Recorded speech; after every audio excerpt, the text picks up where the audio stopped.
There was no real awareness of what was happening there among the rest of the country or the rest of the stakeholders. The net result was that it succeeds in a very small scale, but the moment you have to scale it up further, these innovations tend to fail, because they were not built for that kind of scale, they were not supported at that kind of scale, and so on. I think a classic example was the computer, which was there some years ago. I think some of you might know about the device.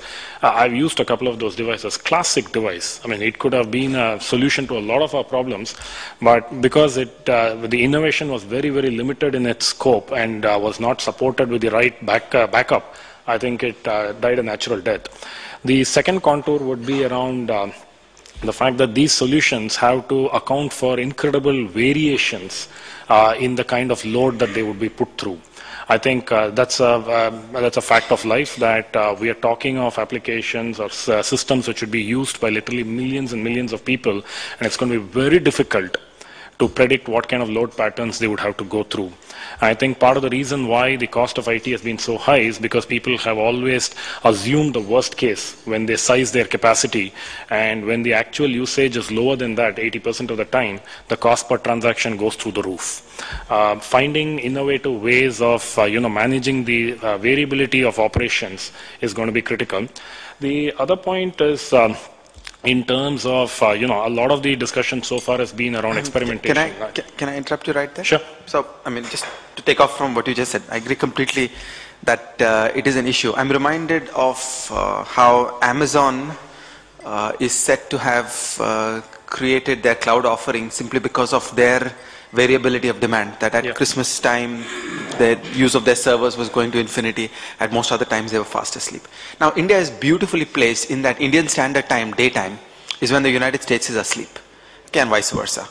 So, is there not an opportunity for some very beautiful load balancing arrangements, whereby we keep a few million CPUs here in India, we keep a few million CPUs in the United States, and we set up rental and sharing contracts, whereby in the American daytime, there's more work being done for the United States customer. In the Indian daytime, there's more work being done for the Indian customer. Is this a viable way to think about this problem? Actually, it's a very interesting point, because multiple people have experimented with this, and banks, for example, I think there was an attempt by some Australian banks, Bank of America, and one of the European banks to try and see if they could do something of a similar follow-the-sun approach. I think yes, it's potentially possible. There would be certain policy framework issues that would need to be sorted out. For example, can data sit outside the country? Right? I mean, a lot of the data that we are talking of here would be of a slightly sensitive nature. Would policies allow, for example, such data to reside outside the country? What would be the security implications of that? What would be the service level implications of that? If we can find our way around that, absolutely, yes, that's definitely a possibility.